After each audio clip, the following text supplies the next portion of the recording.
라이드, 망각과 기억 사이. 모든 장소는 이름을 얻기 전에 먼저 존재한다. 바람이 불고 비가 내리고 풀이 자라는 땅, 그 위를 걷는 발자국들. 그러나 이름이 붙는 순간 그 장소는 비로소 역사가 된다. 기억될 수 있는 무언가가 된다. 라이드라는 이름에는 그런 여러 시간이 접혀 있다. 강가의 키스, 전쟁의 신, 먼 섬의 향수, 할머니의 사과, 그리고 철로가 그은 경계선. 이 모든 것이 13km 떨어진 한 교회 지역의 이름 속에 숨어 있다. 키싱 포인트. 얼마나 낭만적인 이름인가. 그러나 그 키스는 사랑이 아니라 충돌이었다. 파라마타 강을 거슬러 올라가던 배들. 식민지 개척의 야망을 싣고 무겁게 물살을 가르던 그 배들은 강바닥의 바위에 부딪혔다. 뱃사람들은 그 거친 접촉을 키스라 불렀다. 마치 폭력에 애정의 이름을 붙이면 폭력이 아닌 것처럼. 1788년 유럽인들이 시드니 코브에 첫 발을 디딘 해. 그들은 발견이라는 단어를 썼지만 이미 그곳에는 수만 년을 살아온 사람들이 있었다. 라이드 역시 마찬가지였다. 파라마타 다음으로 개척되었다는 기록. 그러나 개척이라는 말 이전에 이미 누군가의 땅이었다는 사실은 역사의 각주로 밀려난다. 1792년 총독 필립은 퇴역 해병대원들에게 토지를 나누어 주며 이곳을 마르스의 들판이라 명명했다. 로마 신화의 전쟁의 신. 얼마나 정직한 이름인가. 이곳은 정복의 땅이었다. 씨앗이 뿌려진 들판이 아니라 칼이 꽂힌 들판. 그 후 이곳은 이스턴 팜스가 되었고 다시 키싱 포인트가 되었다. 이름은 바뀌었지만 강물은 여전히 같은 자리를 흘렀다. 다만 이제는 다른 언어로 불릴 뿐. G.M. 포프는 영국 남부 화이트섬 출신이었다. 거제도만한 크기의 작은 섬. 그곳에서 지구 반대편까지 그는 어떤 마음으로 바다를 건넜을까? 1840년대 이곳에 작은 가게를 열었다. 그리고 고향 도시의 이름을 가져왔다. 라이드 스토어. 간판에 새겨진 네 글자는 단순한 상호가 아니었다. 그것은 기억의 부적이었고 향수의 깃발이었다.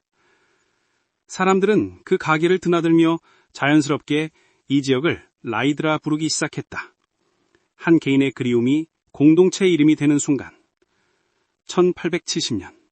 그 이름은 정식으로 지방자치단체가 되었다. 고향을 떠나온 사람들은 종종 고향의 이름을 새로운 땅에 이식한다.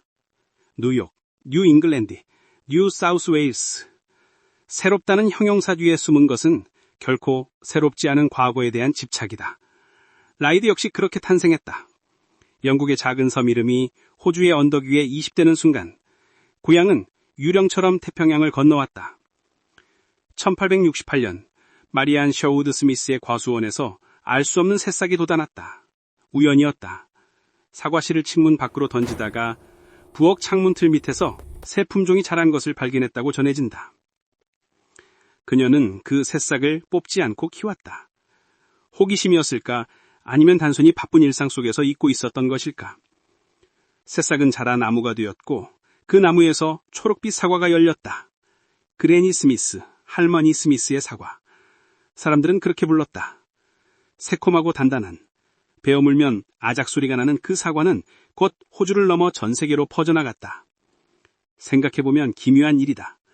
오늘날 전 세계의 슈퍼마켓 진열대에서 가장 흔하게 볼 수 있는 사과 중 하나가 시드니 교회의 작은 과수원에서 한 여성의 우연한 발견으로 탄생했다는 것.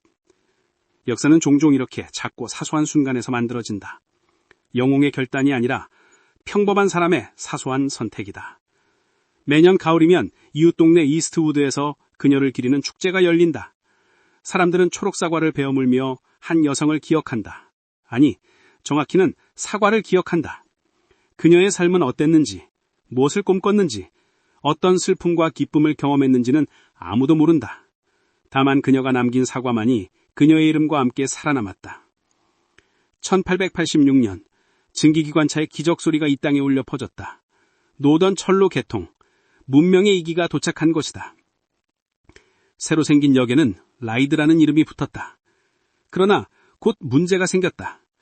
기존의 라이드 시가지는 언덕 꼭대기에 있었고 철도역은 그보다 낮은 곳 서쪽에 있었다.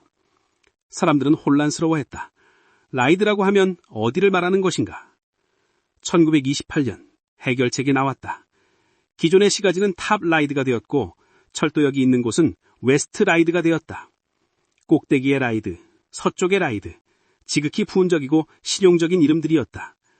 그러나 그 단순한 이름주에는 도시의 재편이 숨어 있었다. 철로는 단순히 공간을 가로지르는 것이 아니라 시간을 가른다. 철로 이전의 시간과 철로 이후의 시간, 말을 타고 이동하던 시대와 기차를 타고 이동하던 시대. 웨스트라이드는 그 경계선 위에 세워진 도시였다. 철로를 따라 사람들이 모여들었다. 집이 지어졌고 가게가 생겼고 학교가 들어섰다. 웨스트라이드는 접근성 좋은 교회 주거지가 들었다. 아침엔 사람들은 기차를 타고 시내로 출근했고 저녁에는 다시 기차를 타고 돌아왔다. 철로는 도시와 교회를 연결하는 탯줄이었다. 라이드는 이제 영국 이민자들만의 땅이 아니다. 전 세계에서 온 사람들이 이곳에서 새로운 삶을 시작한다. 마리아 스미스가 우연히 발견한 사과처럼 이 도시 자체가 하나의 잡종이다. 순수한 기원을 주장하지 않는다. 오히려 여러 뿌리를 자랑스럽게 드러낸다. 그것이 이 도시의 힘이다. 파라마타 강은 여전히 흐른다. 이제는 배가 바위에 키싸지 않는다. 강은 준석되었고 항로가 정비되었다. 그러나 강물은 여전히 같은 방향으로 흐른다. 중력을 거스를 수 없듯이 시간도 한 방향으로만 흐른다. 라이드의 역사를 쓴다는 것은 결국 망각과의 싸움이다. 수많은 이름이 사라졌다. 기록되지 않은 삶들, 기억되지 않은 순간들. 우리가 아는 것은 빙산의 일각일 뿐이다. 그러나 그 일각만으로도 우리는 이야기를 만들 수 있다. 키싱 포인트에서 웨스트라이드까지, 마르스의 들판에서 그래니 스미스의 과수원까지. 이 이야기들은 사실의 나열이 아니라 해석의 결과다. 라이드는 완성된 도시가 아니다. 여전히 변하고 있고 여전히 새로운 이름을 받아들이고 있다. 언젠가 지금의 이름들도 과거가 될 것이다. 그리고 새로운 세대가 또 다른 이야기를 쓸 것이다. 강물은 여전히 흐른다. 이름은 바뀌어도 땅은 남는다. 그 위를 걷는 우리는 모두 과객이다. 다만 우리가 남긴 발자국이 우연히 누군가에게 기억될 수도 있다는 희망을 품고. 시드니 CBD에서 넘 서북쪽으로 13km, 그곳에 라이드가 있다. 과거와 현재가 폭연제로 조용히 그러나 끈질기게 자신의 시간을 이어가는 도시.